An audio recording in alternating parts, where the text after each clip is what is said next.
Bismillahirrahmanirrahim. Assalamualaikum warahmatullahi wabarakatuh. Alhamdulillahirabbil alamin. Jumpa kembali bersama saya Raudhatillah di channel Ummahatul Qura. Pada kesempatan kali ini kita akan melanjutkan bacaan surah An-Nisa, dimulai dari ayat 87 masih di juz yang kelima, yaitu di episode yang kedua. Jadi sebagaimana biasa kita akan belajar membaca Al-Quran secara pelan-pelan agar mudah untuk diikuti baik bagi para lansia maupun bagi para pemula. Taib, langsung saja kita mulai. Kita awali dengan bacaan ta'awuz. A'udzu billahi minasy syaithanir rajim.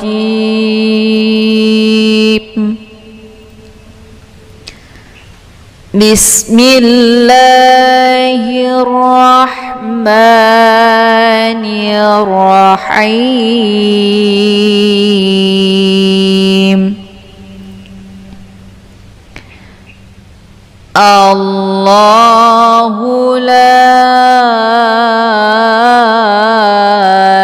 ilaha illahu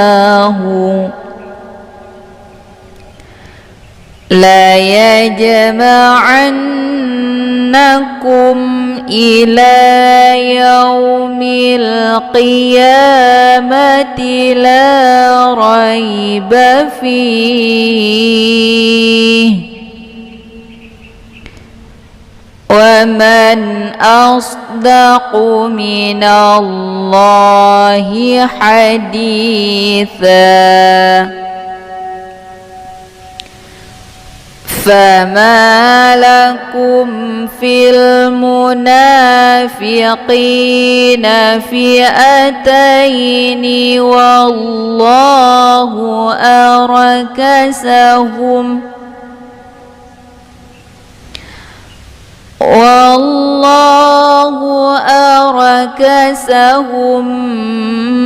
بما كسبوا أتريدون أن تهدوا من أضل الله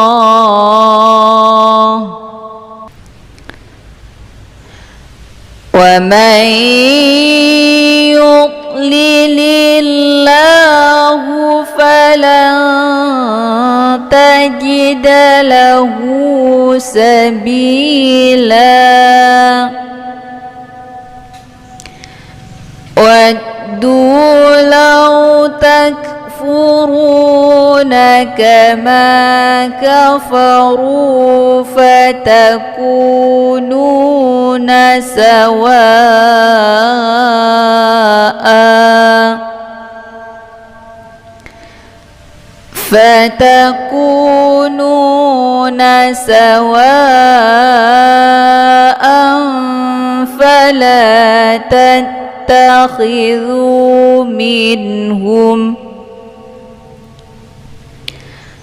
فلا تتخذوا منهم أولياء حتى يهاجروا في سبيل الله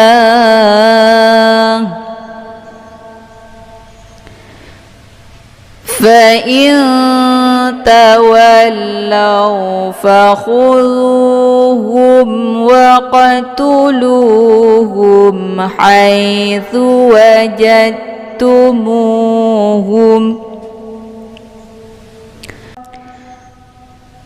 ولا تتخذوا منهم وليا ولا نصيرا إلا الذين يصلون إلى قوم بين بينكم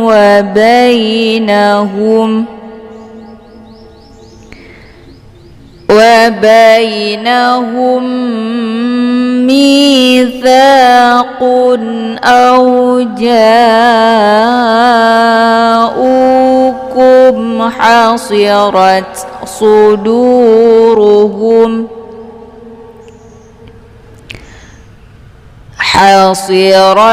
صدورهم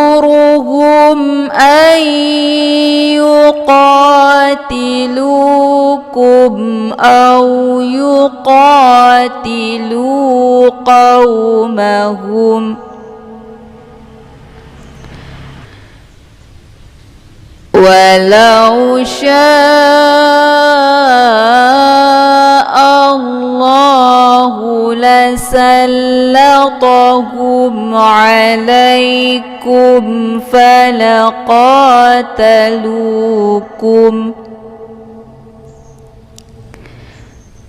فإن اعتزلوكم فلم يقاتلوكم وألقوا إليكم السلم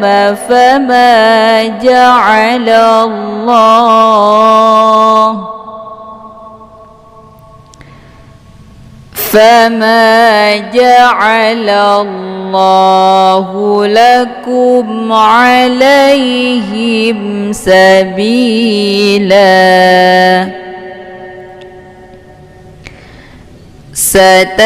ستجدون آخرين يريدون أن يأمنوكم ويأمنوا قومهم كلما ردوا إلى الفتنة أركسوا فيها فإن لم يعتزلوكم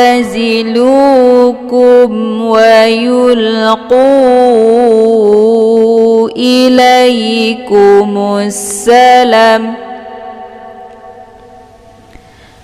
ويكفوا أيديهم فخذوهم وقتلوهم حيث ثقفتموهم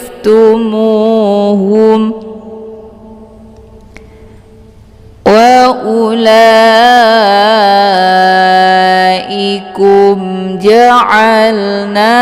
لكم عليهم سلطانا مبينا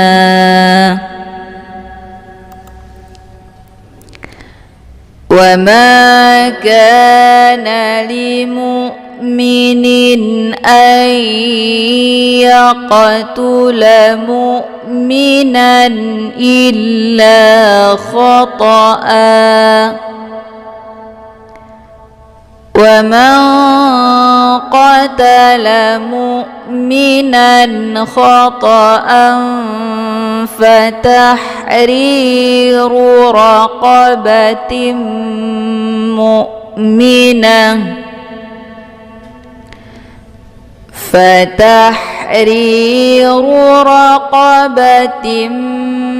مؤمنة ودية مسلمة إلى أهله إلا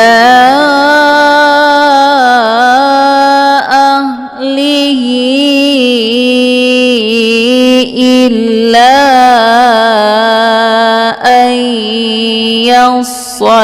يصدقوا فإن كان من قوم عدو لكم وهو مؤمن فتحرير رقبة مؤمنة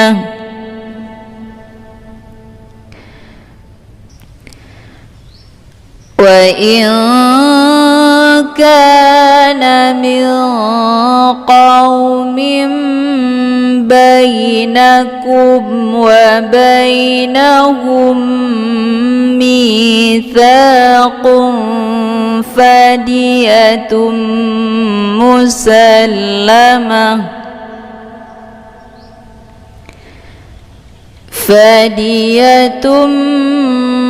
مسلمة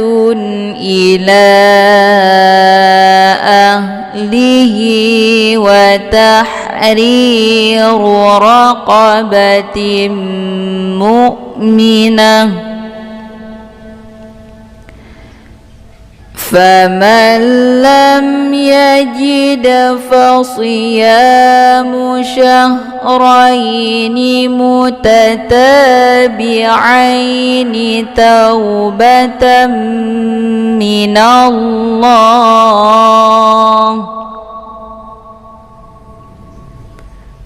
وكان الله عليما حكيما.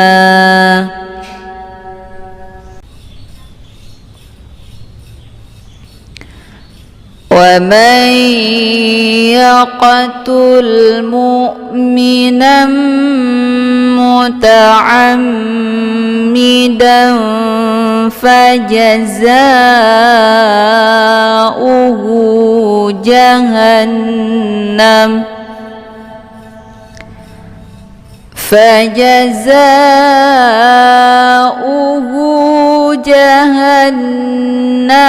خالدا فيها وغضب الله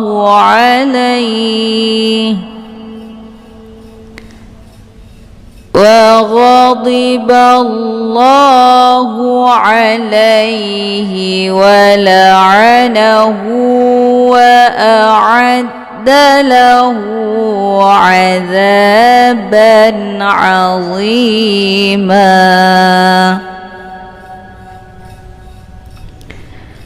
يا أيها الذين آمنوا إذا ضربتم في سبيل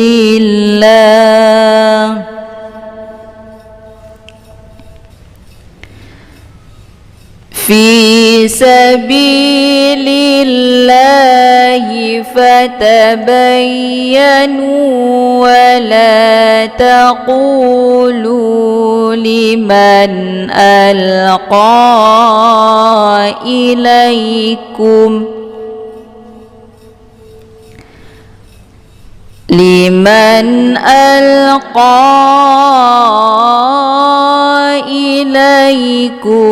السلام لست مؤمنا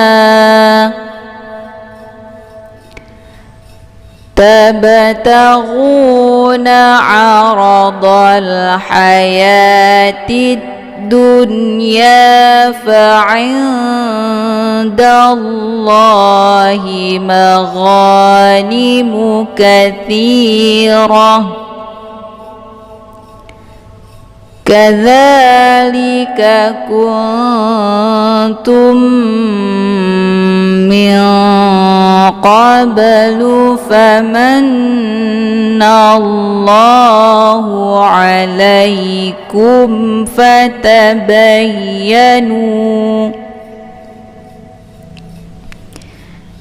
إن الله كان بما تعملون خبيرا.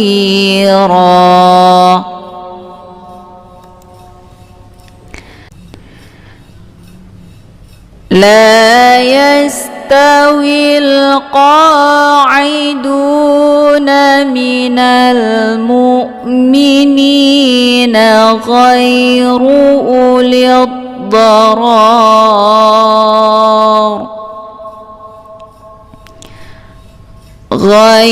أولي الضرار والمجاهدون في سبيل الله بأموالهم وأنفسهم فضل الله المجاهدين بأموالهم وأنفسهم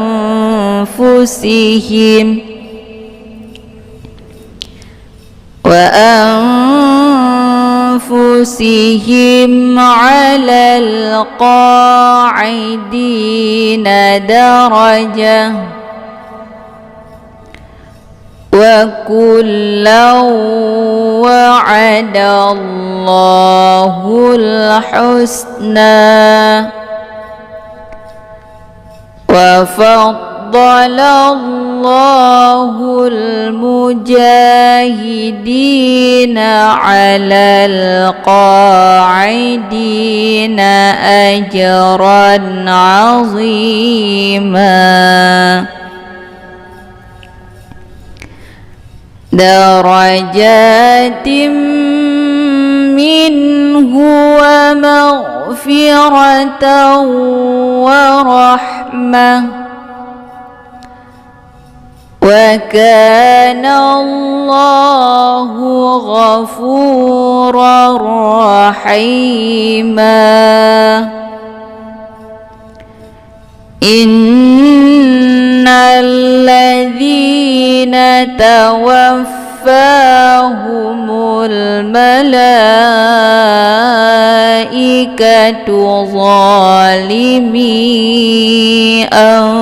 أنفسهم قالوا فيم كنتم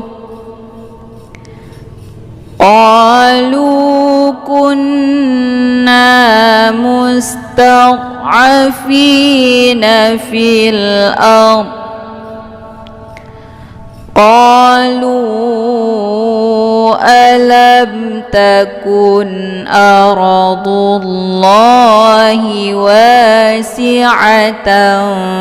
فتهاجروا فيها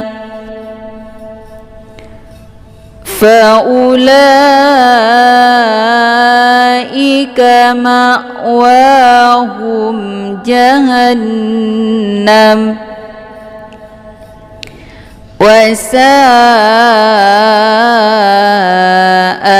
مصيرا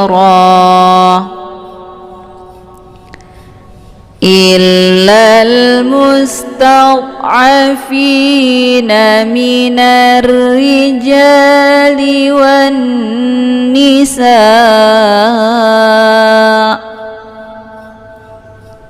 والنساء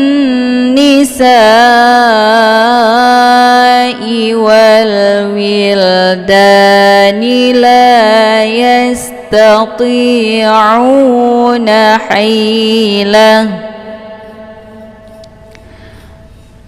لا يستطيعون حيلة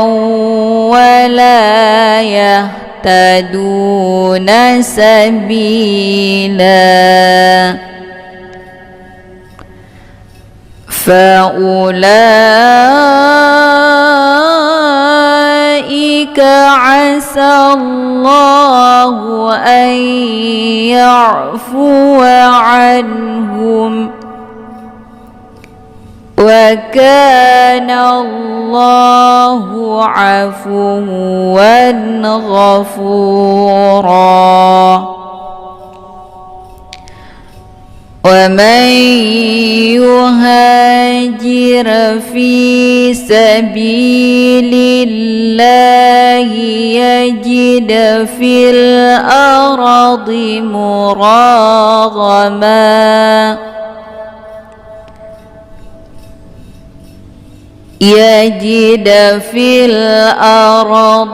مراغما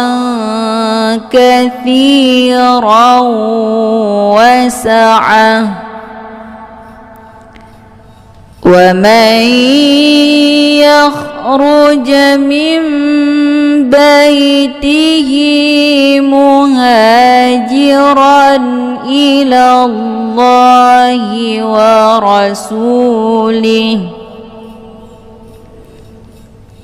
ثم يدركه الموت فقد وقع أجره على الله وكان الله غفورا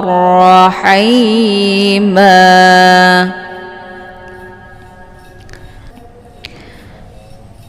وإذا ضربتم في الأرض فليس عليكم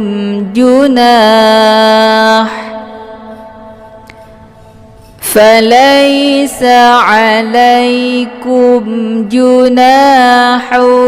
أن تقصروا من الصلاة إن خفتم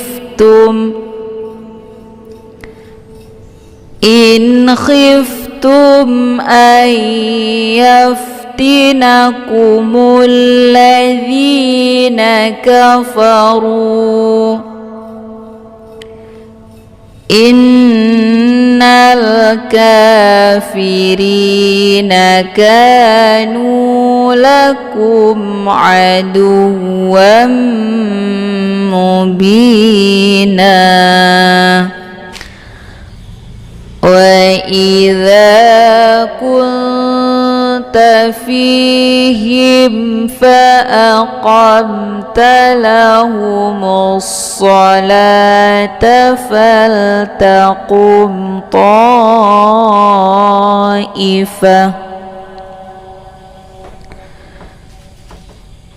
فلتقم طائفة منهم معك وليأخذوا أسلحتهم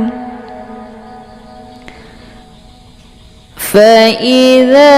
سجدوا فليكونوا من ورائكم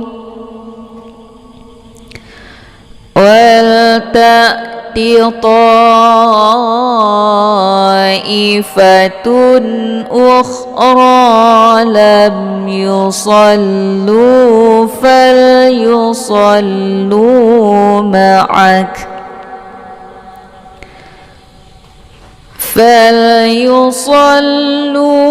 معك وليأخذوا حذرهم وأسلحتهم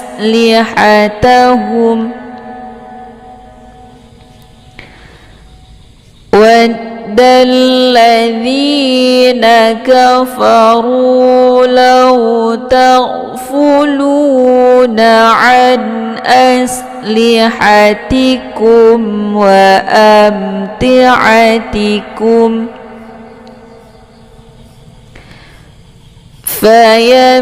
فيميلون عليكم ميلة واحدة ولا جناح عليكم إن كان بكم أذى من مطر مطر أو كنتم مرضى أن تضعوا أسلحتكم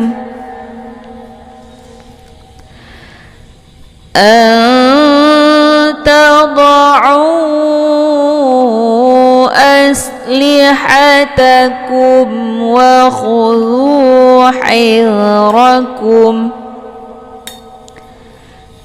إن الله أعد للكافرين عذابا مهينا.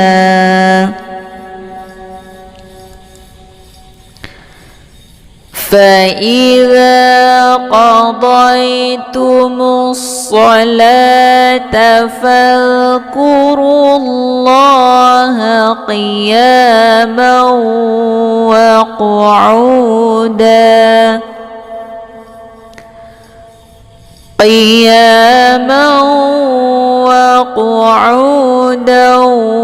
وعلى جنوبكم. فإذا اطمأننتم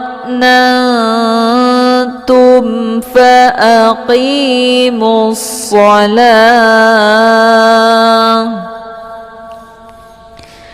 إن الصلاة كانت على المؤمنين كتابا موقوتا. ولا تهنوا في ابتغاء القوم إن تكونوا تألمون فإنهم يألمون كما تألمون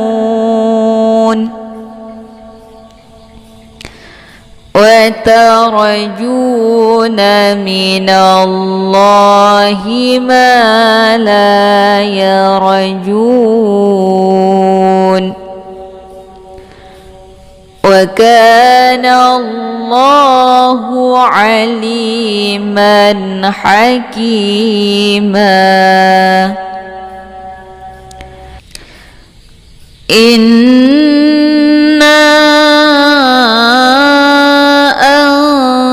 أنزلنا إليك الكتاب بالحق لتحكم بين الناس بما أراك الله ولا تكن للخائنين خصيما.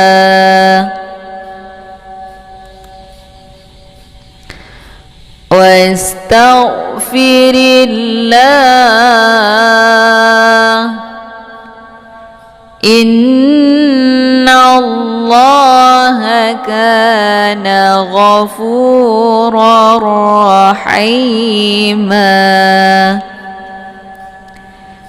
ولا تجادل عن الذين يختانون أنفسهم إن الله لا يحب من كان خوانا أثيما. يستخفون من الناس ولا يستخفون من الله من الله وهو معهم إذ يبيتون ما لا يرضى من القول وكان الله بما يعملون محيطا ها أنتم هؤلاء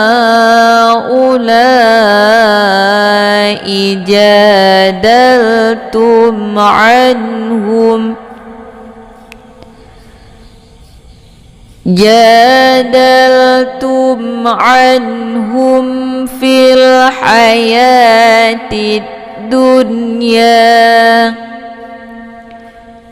فمن يجادل الله عنهم يوم القيامة أمن يكون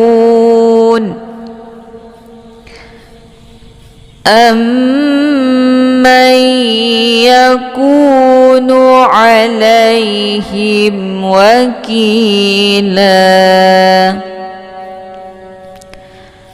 ومن يعمل سوءا أو يظلم نفسه ثم يستغفر الله يجد الله غفورا رحيما ومن يكسب إثما فإنما يكسبه على نفسه وكان الله عليما حكيما ومن يكسب خطيئة أو إثما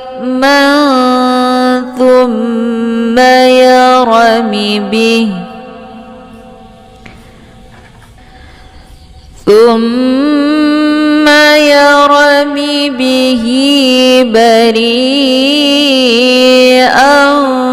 فقد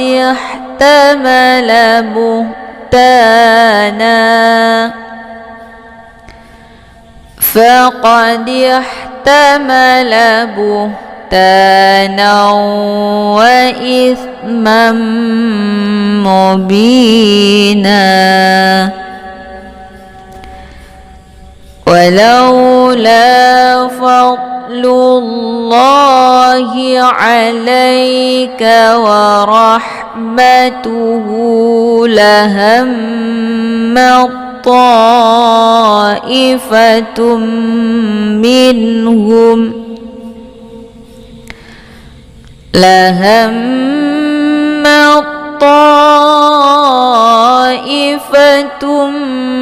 منهم أن يضلوك وما يضلون إلا أنفسهم وما يضرونك من شيء وأنزل الله عليك الكتاب والحكمة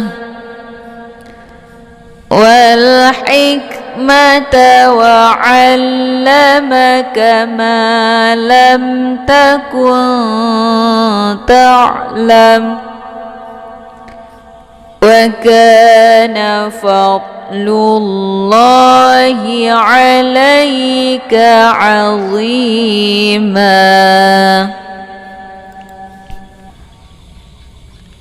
لا خير في كثير من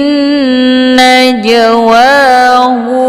إلا من أمر بصدقة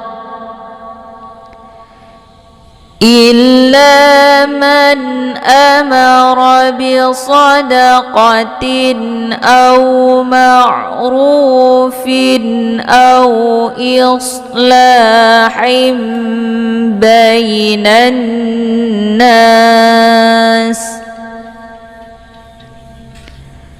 ومن يفعل ذلك ابتغاء مرضات الله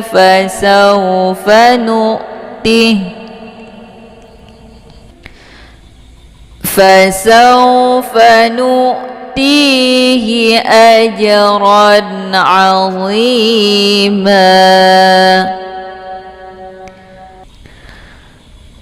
ومن يشاقق الرسول من بعد ما تبين له الهدى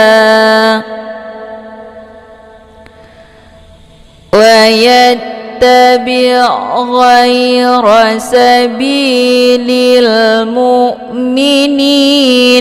نوله ما تولى ونصله جهنم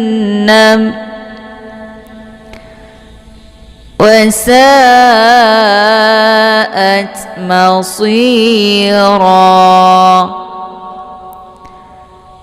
إن الله لا يغفر أن يشرك به ويغفر ما دون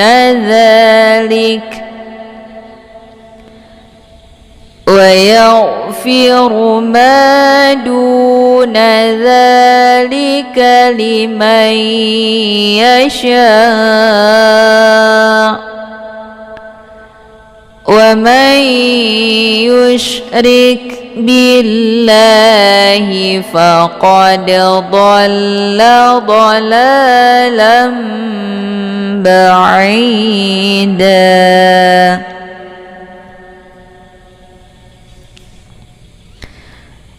إن يدعون من دونه إلا إناثا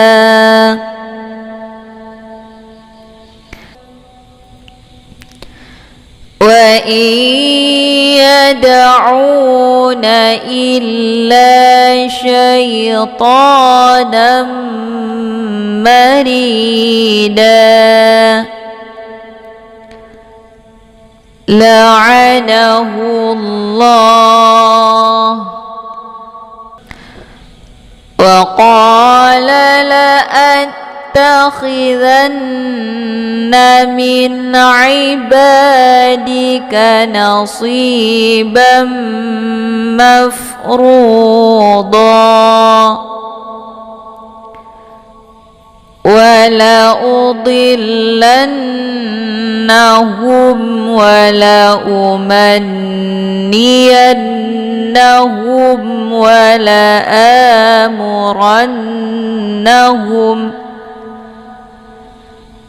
ولآمرنهم فليبتكن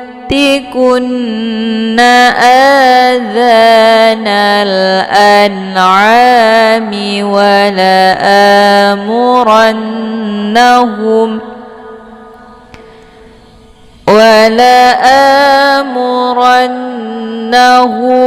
فليغيرن خلق الله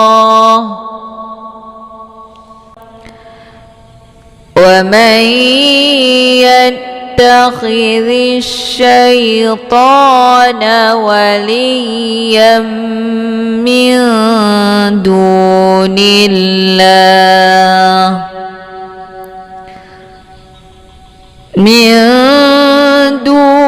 الله فقد خسر خسرانا مبينا يعدهم ويمنيهم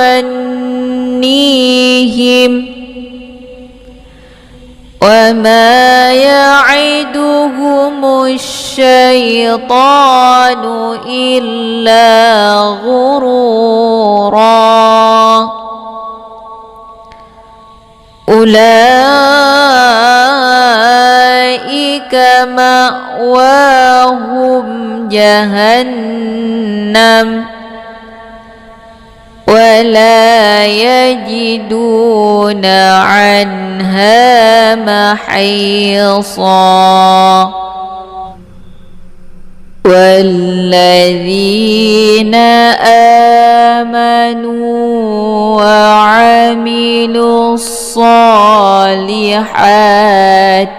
سندخلهم جنات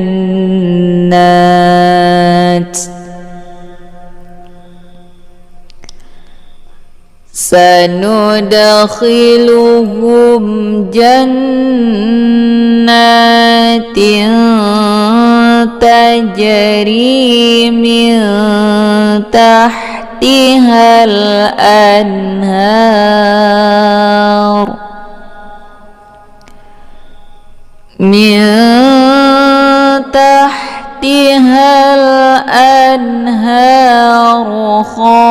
خالدين فيها أبدا وعد الله حقا ومن أصدق من الله قيلا ليس بأمانيكم ولا أماني أهل الكتاب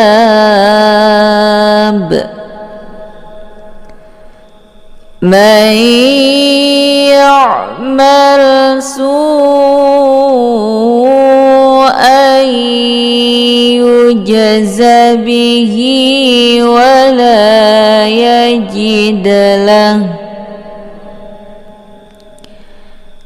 ولا يجد له من دون الله وليا ولا نصيرا ومن يعمل من الصالحات من ذكر أو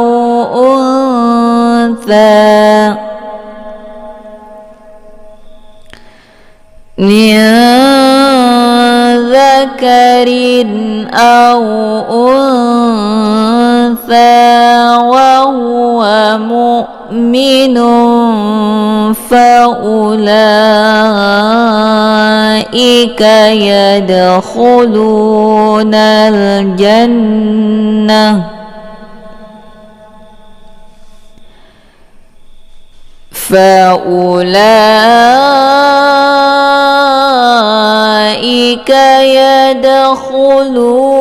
الجنة ولا يظلمون نقيرا ومن أحسن دينا ممن أسلم أسلم وجهه لله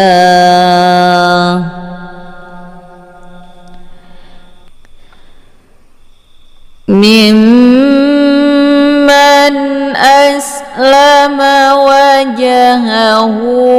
لله وهو محسن واتبع ملة إبراهيم حنيفا واتخذ الله إبراهيم خليلا ولله ما في السماوات وما في الأرض وكان الله بكل شيء محيطا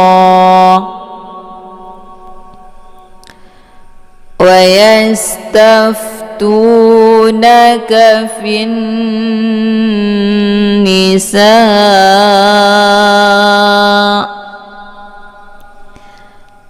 قل الله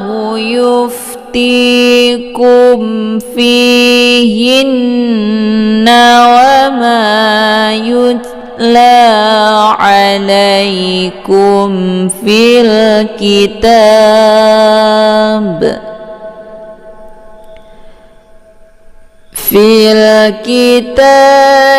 في يتامى النساء اللاتي لا تؤتونهن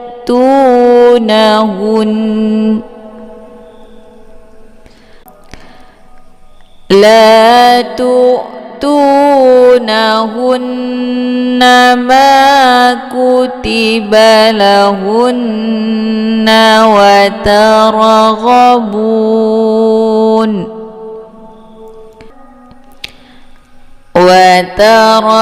وترغبون أن تنكحوهن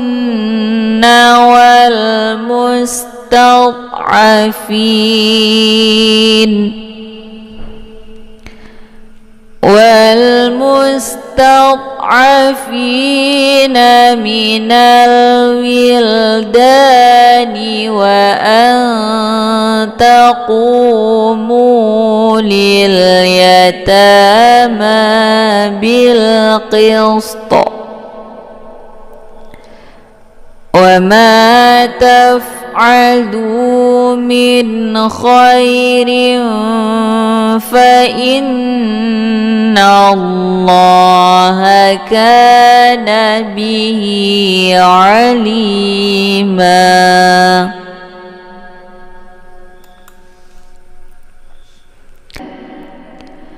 وإن امرأة خافت من بعلها نشوزا أو إعراضا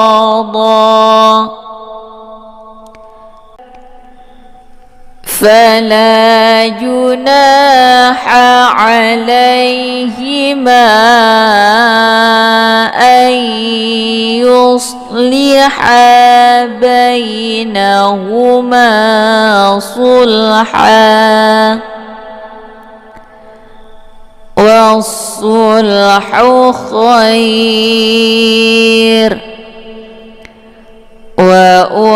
وأحضرت الأنفس الشح وإن تحسنوا وتتقوا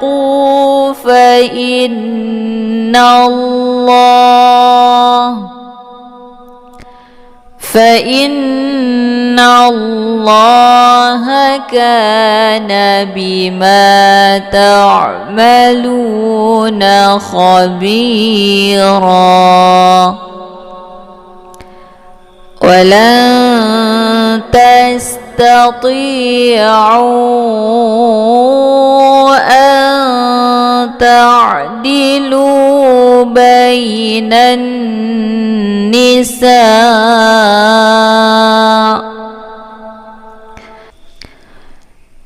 ولو حرصتم فلا تميلوا كل الميل فتذروها كالمعلقة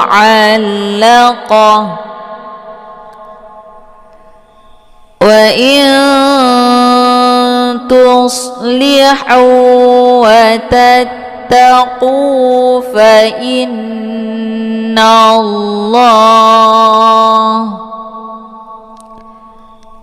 فإن الله كان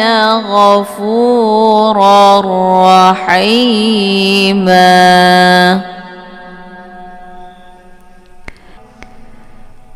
وإن يتفرقا يغن الله كلا من سعته وكان الله واسعا حكيما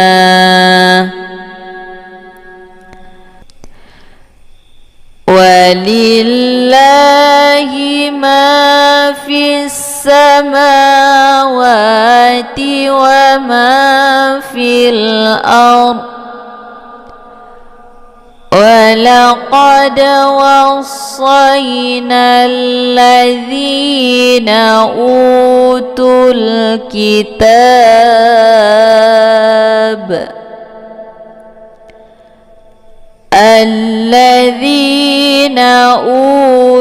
الكتاب من قبلكم وإياكم أن اتقوا الله وإن تكفروا فإن لله ما في السماوات وما في الأرض وكان الله غنيا حميدا ولله ما في السماوات وما في الأرض وكفى بالله وكيلا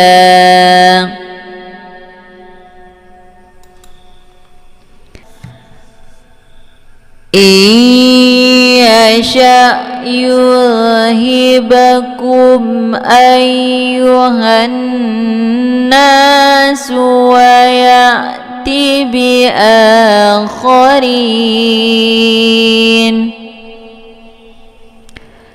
وكان الله على ذلك قديرا من كان يريد ثواب الدنيا فعند الله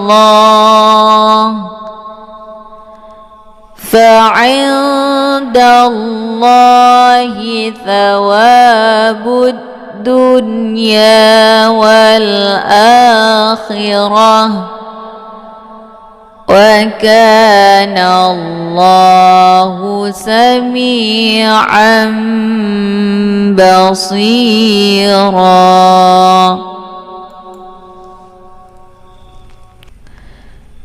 يا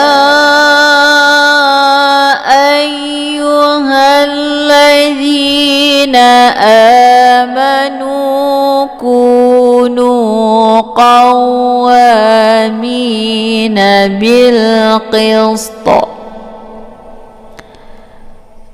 بالقسط شهداء لله ولو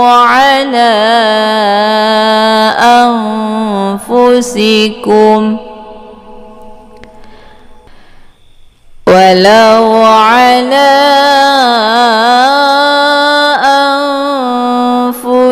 أنفسكم أو الوالدين والأقربين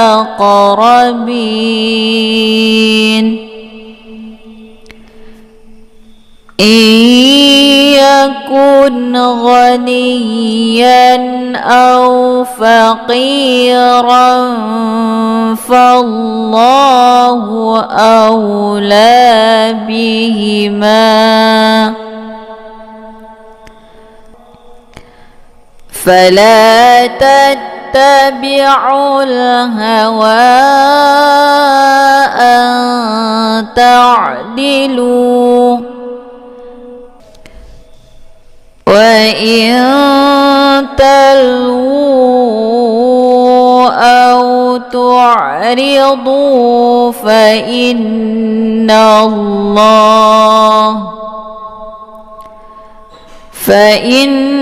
الله كان بما تعملون خبيرا يا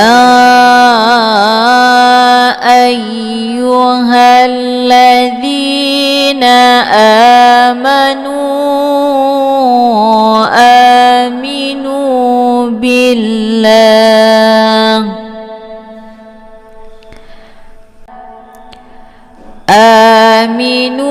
بالله ورسوله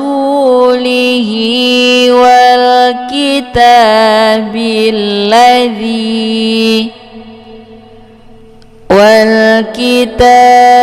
الذي نزل على رسوله والكتاب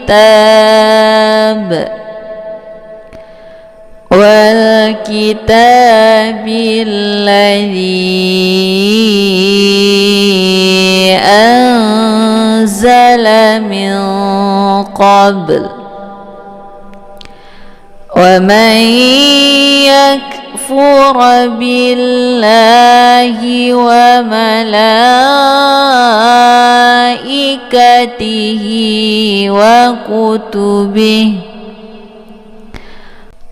وكتبه ورسله واليوم الآخر فقد ضل ضلالا بعيدا إن الذين آمنوا ثم كفروا ثم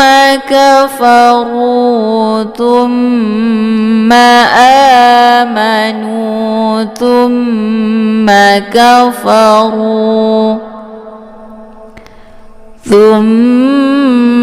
كفروا ثم ازدادوا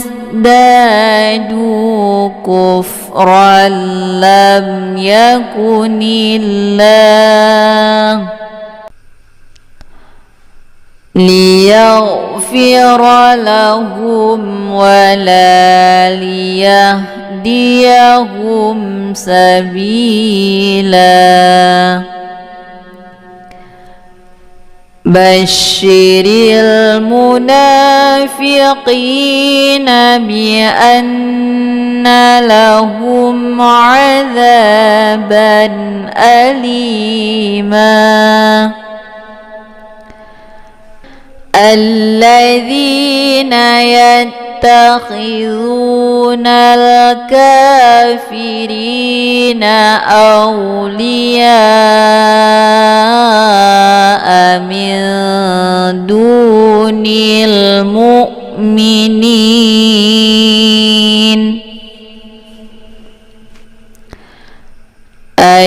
أيبتغون عندهم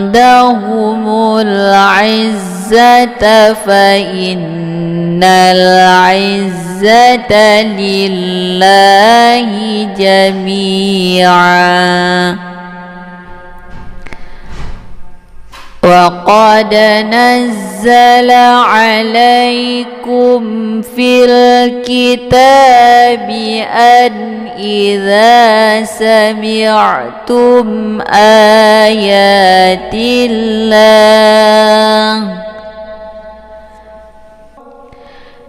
إذا سمعتم آيات الله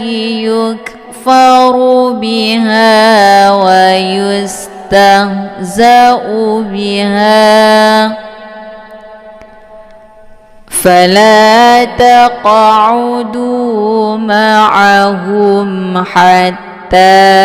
يخوضوا في حديث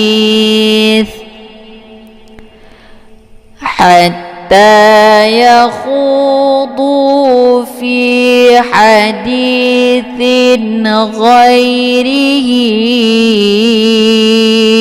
إنكم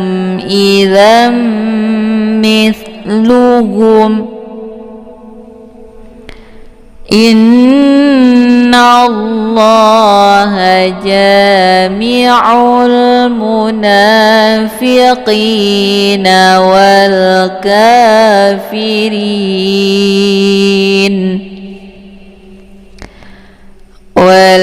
والكافرين في جهنم جميعا الذين يتربصون بكم فإن كان لكم فتح من الله قالوا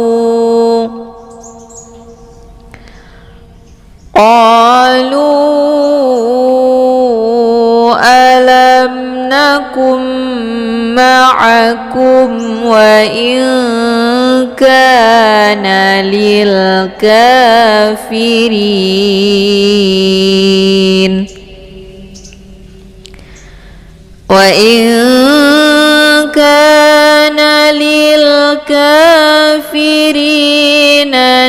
نصيب قالوا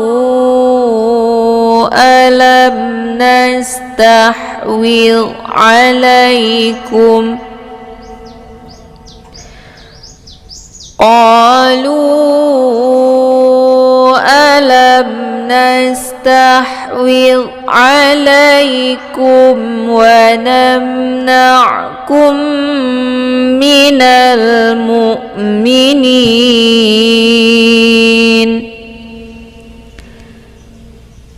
فالله يحكم بينكم يوم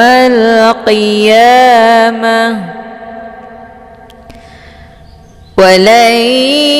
يجعل الله للكافرين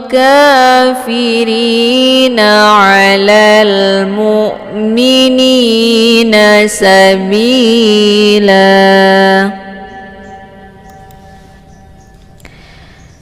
إن المنافقين يخادعون الله وهو خادعهم وإذا قاموا إلى الصلاة قاموا كسالى يراءون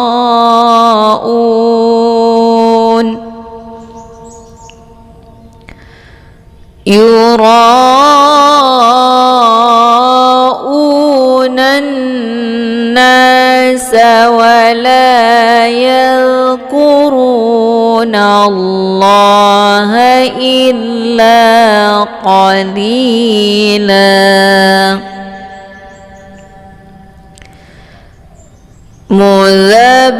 مذبذبين بين ذلك لا إله هؤلاء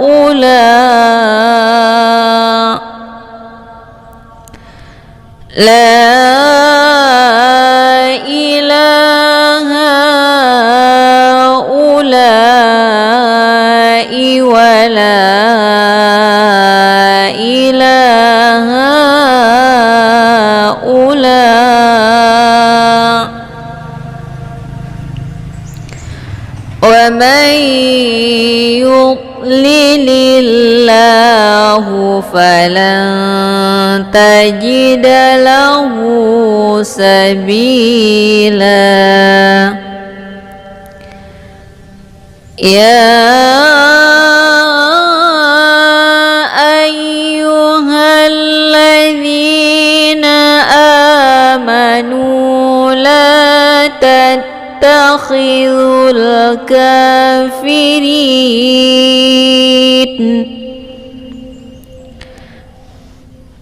لا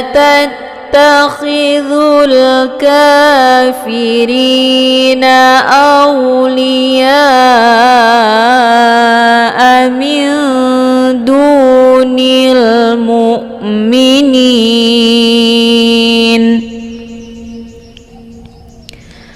أتريدون أن تجعلوا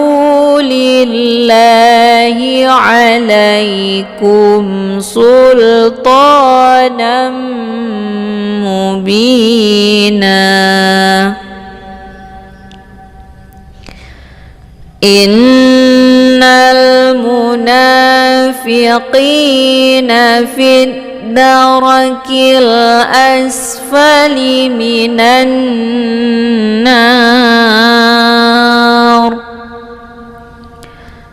ولن تجد لهم نصيرا إلا الذين تابوا وأصلحوا واعتصموا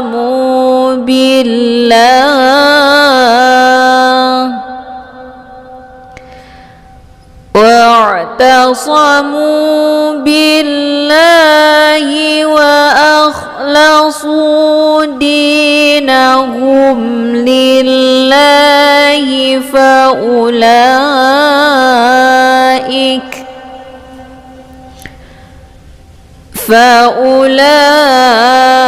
فأولئك مع المؤمنين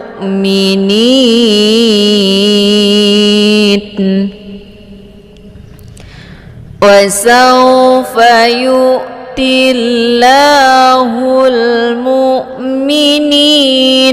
أجرا عظيما ما يفعل الله بعذابكم إن شكرتم وآمنتم